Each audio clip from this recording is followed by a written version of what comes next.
Vamos começar, né? Eu queria dar boa noite a todos, agradecer aí a presença de todo mundo nesse curso, que é um curso que a gente sempre faz, das residências do Agamenon, sobre a parte de metodologia científica, tá? Para quem não me conhece, meu nome é Giordano, eu sou supervisor da residência de cardiologia do Agamenon, e, assim, vai ser um curso realmente bem básico, já que a ideia principal quando a gente for falar hoje sobre metodologia científica, é dar essa introdução no que seriam os principais modelos de pesquisa científica, né, falando um pouquinho sobre o método, e os dois objetivos principais desse nosso curso seria deixar o médico, no caso o residente, mais apto a ler um trabalho científico e criticá-lo, tá? E o segundo objetivo seria mais ou menos o delineamento do projeto de pesquisa, que seria o tema da conclusão da monografia do curso de vocês. Então, se vocês estiverem precisando de uma base nesse sentido, para a escolha do método, do tipo de pesquisa, a gente vai dar alguns toques. É um curso realmente bem básico, tá? Mas para quem não teve uma disciplina específica durante a graduação sobre isso, a gente vai poder abordar assuntos e tópicos bem interessantes. Aqui está a distribuição das aulas, tá? Hoje vai ser uma aula introdutória. Vocês estão vendo o meu mouse aqui? Sim, professor, dá para ver. Ótimo. Estamos vendo. Então, pronto. Hoje vai ser uma aula introdutória. Eu vou falar um pouquinho sobre como elaborar a metodologia da pesquisa em si, tá? Mais uma coisa bem superficial. A estrutura e terminar com a hierarquia e a classificação dos estudos. Na próxima aula vai ser uma aula bem interessante, porque aí eu vou falar de cada estudo separadamente, o que é um estudo caso controle, coorte, transversal e tudo mais. Na terceira, a gente vai falar um pouquinho sobre a amostragem, as variáveis e os vieses, e aqui entra uma parte bem interessante sobre as limitações e a crítica que a gente dá aos estudos em si. E, por último, a gente vai falar um pouco sobre medicina baseada em evidência. Não vai entrar em bioestatística, que acaba sendo realmente um mundo à parte, mas vai ser, eu acho que a quarta aula vai ser a aula mais importante. Todo o material didático, as apostilas e esses slides, eles estão disponíveis nesse site que vocês estão vendo aqui. Eu até coloquei, pronto, que é esse site, metodoccwebnode.com, tá? Aí aqui vocês vão ter para baixar aqui a sugestão do livro, esse livro de delineamento da pesquisa clínica, as apostilas com o material teórico dessas aulas, tá? Alguns outros arquivos que são interessantes também. E, no final, os exercícios. A gente não vai ter a ata específica. O certificado de participação do curso, ele vai ser dado na medida que vocês responderem todos os 3 exercícios, tá? Essa participação vai ser dada a partir da resposta aqui dessas atividades. Após essa aula de hoje, por exemplo, vocês já vão estar aptos a responder o primeiro exercício, tá? Vamos voltar aqui para a aula. Você vai ficar salvo depois. Eu estou gravando e vou colocar depois no YouTube. Torcer para o tempo dar, porque o YouTube limita um pouco a questão da duração, mas eu vou deixar depois para vocês, para quem não puder assistir hoje, poder assistir. Então, só uma parte introdutória sobre o tema. O que é que seria ser um bom médico? Então, um bom médico é aquele que integra as melhores evidências da pesquisa científica de qualidade com a habilidade clínica e a preferência do paciente. Então, se a gente tiver esses 3 círculos aqui, eu teria a melhor evidência clínica, científica, a experiência clínica individual e os valores do paciente. E é interessante que quando você analisa a hipertrofia de um desses elementos, você nota que a qualidade do ser um bom médico, ela acaba sendo muito comprometida. Por exemplo, se eu baseio a minha prática médica só na experiência clínica individual, que é o exemplo clássico que muitos médicos durante a Idade Média tratavam com flebotomia, com sangria, né, os pacientes, mesmo achando que isso seria efetivo, eu acabo atrofiando o que seria a evidência científica e muitas vezes os valores dos pacientes. Apesar disso, a experiência ela é muito importante, porque quando ela é longa e bem fundamentada, ela pode ser aplicada, você pode aplicar a ciência a partir dessa experiência, tá? Mesmo que você não tenha permissão de ter certeza que o que você está fazendo é realmente efetivo. Mas eu preciso dessa experiência clínica individual para gerar minhas hipóteses, tá? Se, por um outro lado, eu hipertrofio a questão dos valores do paciente, que a gente sabe que o que o paciente quer e o que ele valoriza é a instância superior de qualquer conduta a ser tomada, eu posso, exagerando isso, levar a uma inversão da sequência de decisões. Então, eu posso estar diante de um paciente que eu perco completamente o senso, o juízo de determinar qual tratamento que ele vai se submeter, porque ele domina toda a conduta durante a consulta, tá certo? Então, a gente também não pode, a gente tem que valorizar o paciente, mas não pode também deixar ao bel prazer do paciente as escolhas, principalmente quando elas não são baseadas na experiência e na evidência clínica. E, por último, que é o que a gente vai falar aqui, que seria a ciência, a evidência científica, mesmo essa evidência científica, quando ela é muito hipertrofiada, você vai sempre correr o risco de cair nas armadilhas das pseudociências, das ciências que são forçadas por uma indústria farmacêutica que muitas vezes manipula dados, né, em trabalhos científicos para justamente forçar a nossa conduta, e a gente não tendo um senso, um juízo crítico em relação a essa evidência científica, a gente pode ficar muito à mercê, ser uma massa de manobra no que diz respeito a esses interesses, que são interesses financeiros, interesses outros que vocês já devem saber. Tá? Além disso, a gente sabe que o mundo real ele é muito diferente do mundo das pesquisas. O mundo das pesquisas ele é ali perfeito, bonitinho, a medicação chega, as equipes multidisciplinares elas funcionam, né? Mas que é muito diferente do mundo real, principalmente quando a gente leva em consideração o serviço público, e é aí que essa disparidade fica bem discrepante mesmo, tá? E ter muito cuidado com a estatística. A estatística, ela deve servir, ela deve se comportar como arma e não como defesa em favor desse empirismo, né, desenfreado, empirismo científico desenfreado. O grande problema que a gente está sofrendo hoje em dia é o excesso de informação, uma coisa que era escassa, né, há 20, 30 anos atrás, a gente tinha um acesso muito limitado a qualquer tipo de publicação, se demorava muito tempo para isso, e hoje em dia, ao toque de um mouse, a gente tem acesso praticamente ilimitado a todo o banco de dados, de publicações, né, revisões bibliográficas, e isso uma característica assim bem ascendente e infelizmente já sofrendo influência de instituições ligadas ao sistema financeiro e com ganhos financeiros associados a isso.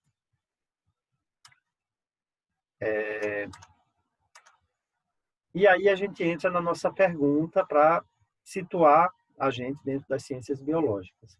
O grande diferencial, quando a gente procura a verdade científica, é que, ao contrário das ciências exatas, em que não existe dúvida de qualquer cálculo matemático numa ciência exata, a ciência biológica, por sua vez, ela é muito mais complexa.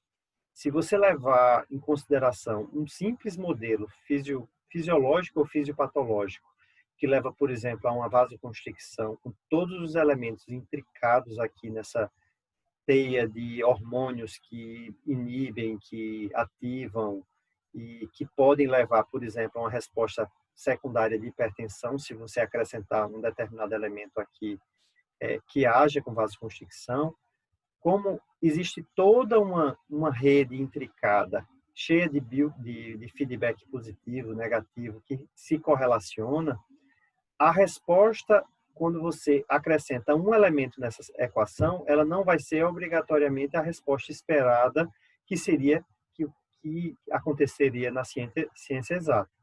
Então, a resposta que a gente observa nas ciências biológicas, ela é muito, mas muito variável.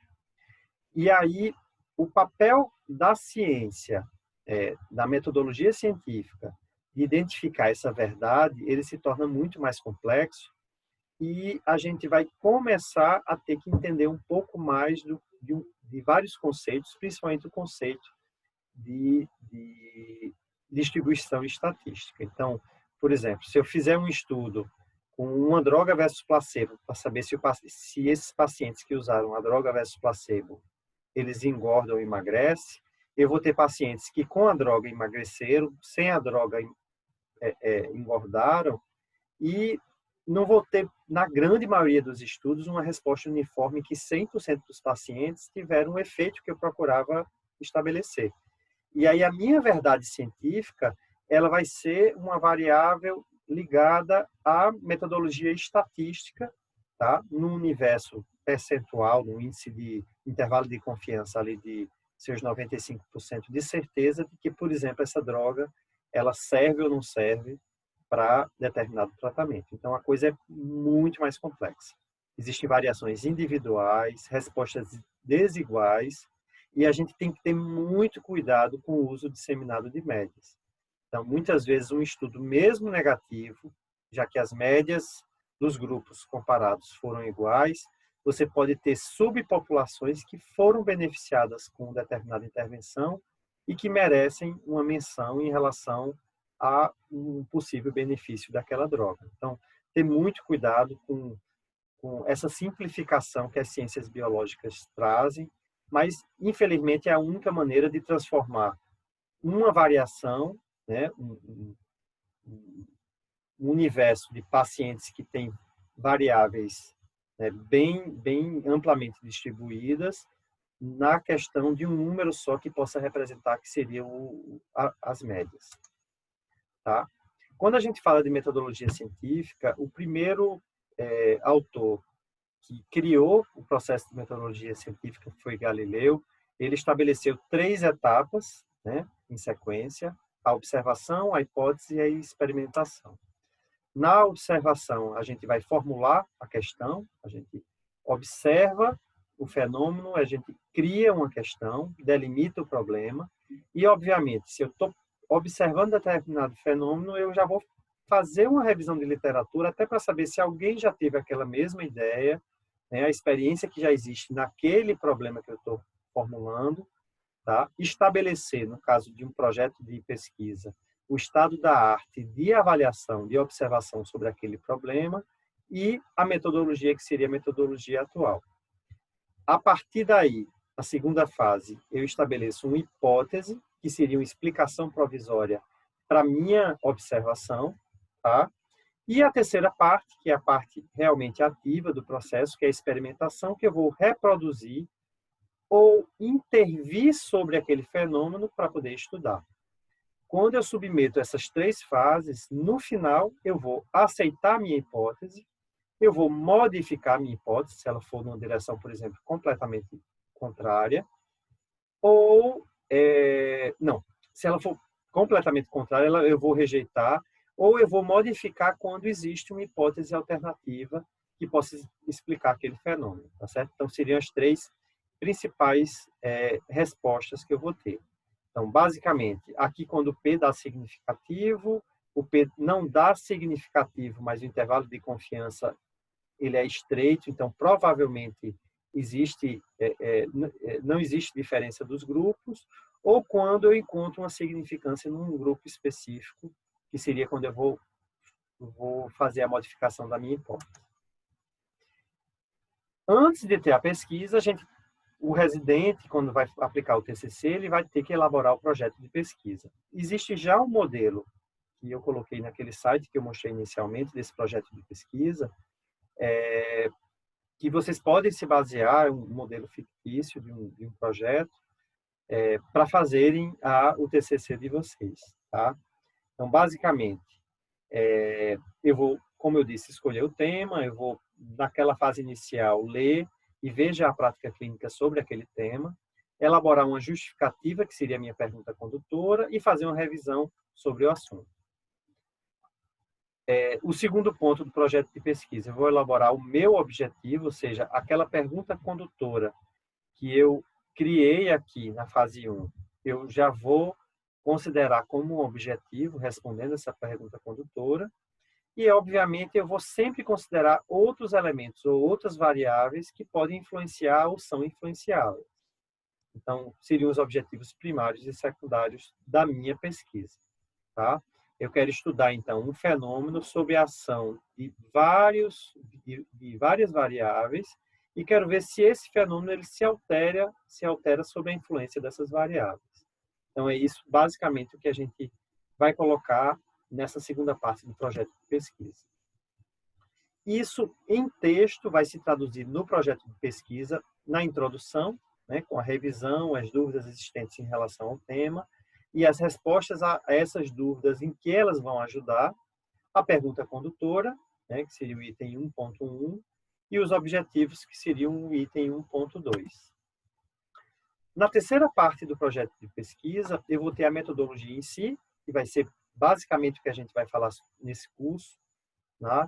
A escolha do tipo de análise, do tipo de amostra, quais variáveis, o método estatístico, como eu vou fazer a coleta dos dados e as questões éticas. Então, esse curso aqui ele vai basicamente responder a essas perguntas aqui quando vocês forem elaborar um projeto de pesquisa e, obviamente, você vai sempre tentar encontrar todos esses elementos quando estiver diante de um estudo clínico. Vai ler o estudo clínico, a gente vai sempre procurar essas questões aqui na metodologia. Tá? Então, o projeto ficaria assim, introdução, com os objetivos, material e método. O terceiro item, os resultados que a gente espera. O quarto, a instituição e os meios disponíveis para eu elaborar esse método aqui, né, incluindo o apoio logístico e financeiro, um cronograma e as referências bibliográficas da minha introdução. Tá? Esses seriam os elementos do projeto. Quando a gente transforma o projeto em trabalho científico, né, no paper final, no trabalho final, então essa seria, né, a mesma distribuição: introdução, material e método, resultado, discussão, conclusão e referência. Coisa bem prática. Tá? Quando a gente está diante de um método científico e eu crio uma pergunta, então vamos supor, eu crio a pergunta se obesidade leva à doença cardiovascular. Então, eu vou partir muitas vezes de uma observação, vamos supor, eu vou observar que numa emergência cardiológica chegam mais pacientes infartados com obesidade do que sem obesidade. Então, eu formulo uma hipótese, vou fazer revisão da literatura, vou fundamentar essa associação e, a partir daí, eu passo para a metodologia científica em si, em que eu vou escolher o tipo de estudo, se vai ser um estudo prospectivo, retrospectivo, coorte, caso controle, tá? Então, vários tipos que a gente vai falar na próxima aula. A população que eu vou estudar, dessa população, qual vai ser o procedimento de tirar uma amostra dessa população, tá? E todos a forma de manuseio dessa amostra para reduzir fontes de erro, tá? Quais os critérios de seleção, quais são as variáveis principais, variáveis de confusão. A análise dos dados e a coleta dos dados deve ficar também implícita, né, nessa questão toda, e eu elaborar as conclusões e a limitação do estudo. Quando a gente fala de pesquisa clínica, existem várias classificações. A que é mais fácil a gente entender é que divide a pesquisa em pesquisa básica e a pesquisa aplicada. A pesquisa básica é aquela pesquisa de laboratório, aquela pesquisa em pipeta, em animais de laboratório, ela geralmente ela gera conhecimento e ela gera o fundamento científico das associações da pesquisa aplicada, tá? Então, ela é como se fosse o tijolo de sustentação, a base que vai que vai confirmar a minha pesquisa aplicada. Já a pesquisa aplicada, ela não gera não só conhecimento, ela vai gerar produtos e processos que a gente vai aplicar no nosso dia a dia na medicina, tá?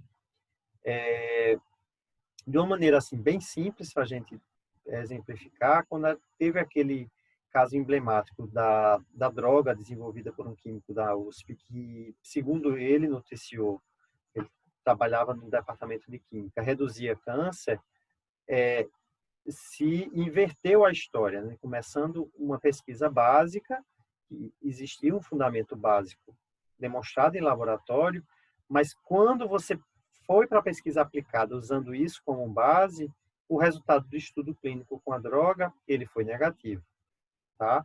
Mas é importante a pesquisa básica, por quê? Porque ela vai gerar hipótese para que eu desenvolva a pesquisa aplicada. Já na pesquisa aplicada, a gente didaticamente divide em estudos primários e secundários. Os estudos primários a gente subdivide em estudos observacionais, tá? Que seriam esses aqui, tá? Os relatos de casos, série de casos, estudos epidemiológicos transversais, caso controle, coorte e acurácia. E os estudos em que eu não só observo e sim provoco algum tipo de intervenção, que seriam os ensaios clínicos randomizados, que são os estudos de terapia, e os estudos com métodos e procedimentos diagnósticos, modificando, a partir de um procedimento diagnóstico feito num paciente, como eu vou modificar o desfecho desse paciente.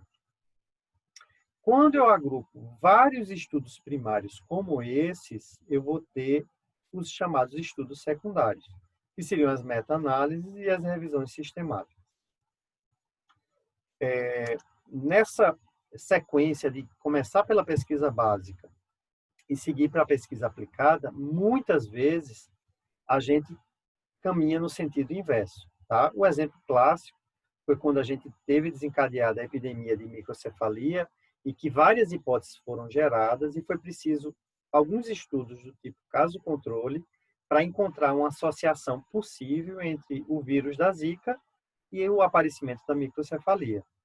Tá? Eu tinha uma associação encontrada na pesquisa aplicada, mas o que é que foi necessário para fechar que realmente o vírus da Zika que provocou a microcefalia? Encaminhar essa hipótese para a pesquisa básica, porque ela gerou plausibilidade na medida que encontrou o vírus em cérebro dos filhos de pacientes que tiveram o Zika vírus. Tá? Então, quando você encontra a confirmação pela pesquisa básica, fica muito mais fácil estabelecer um nexo causal entre uma coisa e outra. Tá? Então, é importante que vocês sempre fiquem atentos a isso. Tá? Então, aqui, um resumo do que geralmente acontece na sequência, né, da pesquisa, até ela ser lançada como forma de terapia para a gente, né, nos guidelines, nas diretrizes. Então, a pesquisa básica, ela gera o conhecimento para a pesquisa clínica. Eu vou reproduzir essa pesquisa clínica em outros centros, com outras populações, tá? E a partir das meta-análises com esses outros centros, nos estudos multicêntricos com outras populações, eu vou ter a confirmação final de que existe um nexo causal do que eu estou procurando, do que eu estou investigando nessa pesquisa clínica. A gente vai falar na próxima aula sobre cada um desses estudos que vocês estão vendo aqui. O importante é que vocês entendam que apesar de existir uma hierarquia entre esses estudos, quando eu estou querendo uma coisa específica, por exemplo, eu quero estudar uma doença rara, tá? Ou uma nova doença, como foi o caso da microcefalia. Então, eu vou precisar de um estudo do tipo caso-controle. Não dá para fazer um estudo prospectivo, já que a doença estava aparecendo naquele momento. Era muito mais fácil fazer um retrospectivo, tá?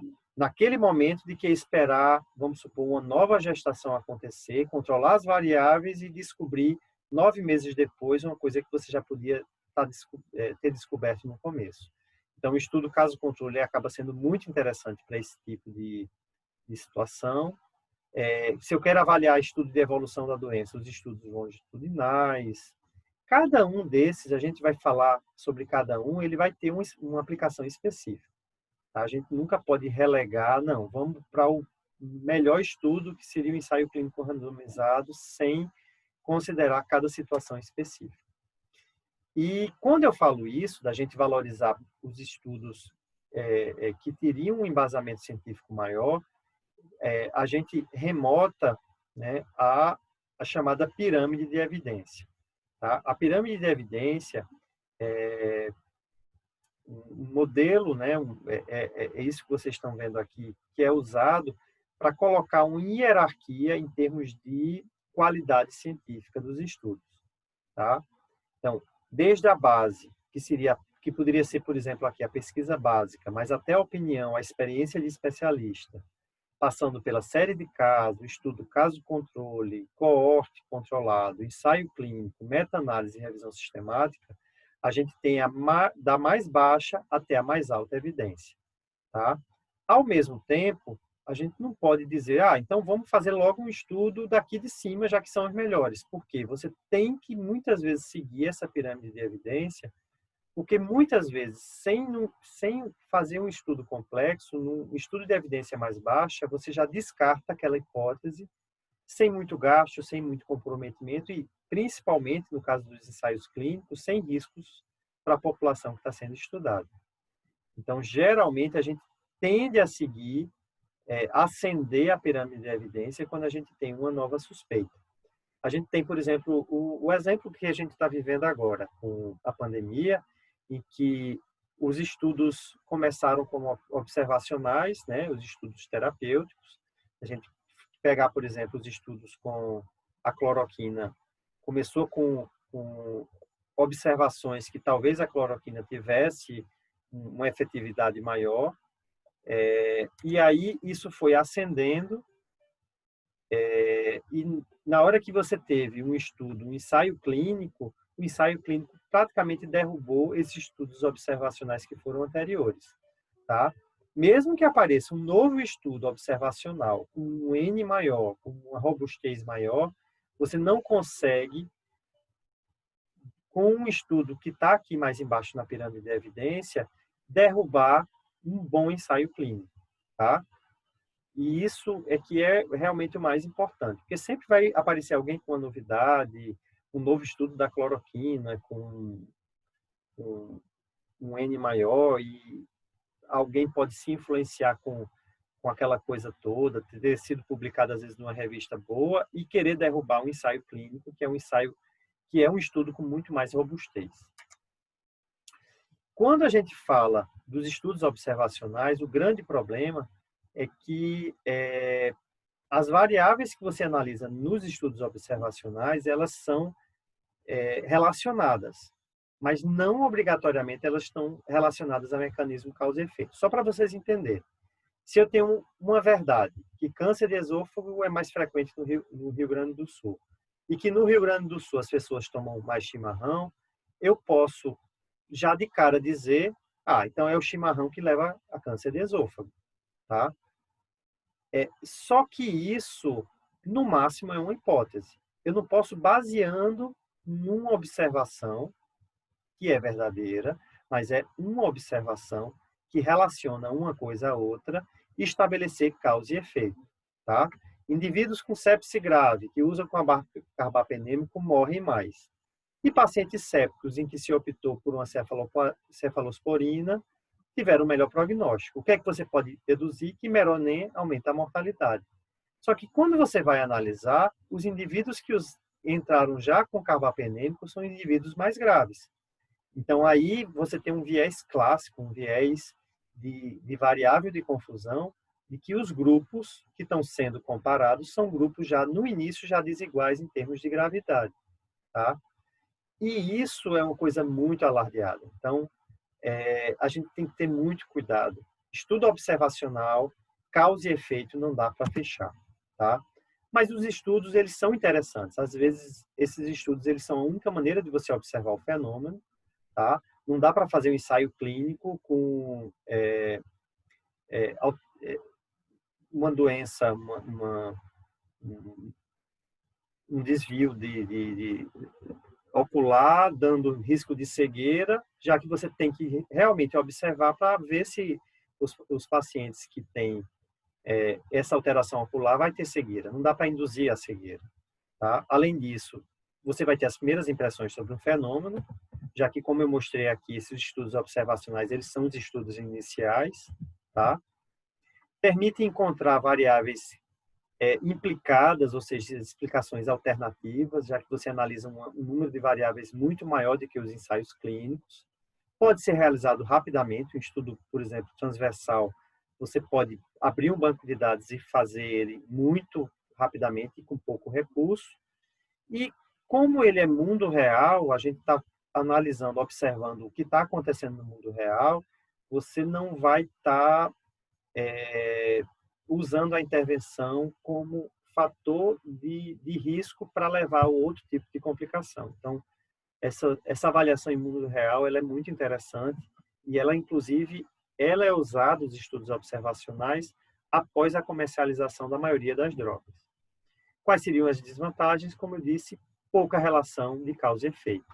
Será que a depressão leva à doença ou os indivíduos com doença têm mais depressão? Então, encontrar essa associação aqui não quer dizer que uma coisa leva a outra ou o inverso, tá? Você pode gerar hipótese, mas não dá. Outra coisa, requer amostras muito maiores e muito bem representadas para que você tenha uma consistência estatística melhor do que os ensaios clínicos. E o grande problema, como eu disse, é que você não vai randomizar as amostras. As amostras, os grupos, eles geralmente são heterogêneos.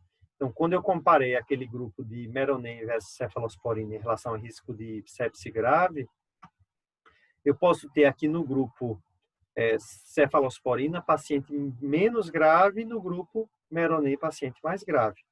Existem maneiras de você tentar normalizar isso, certo? Que seria através de análise multivariada, análise de alguns tipos de análise de regressão. Você pode tentar tirar esse efeito ou normalizar esse efeito, mas mesmo assim o estudo como um todo ele carece do mesmo impacto.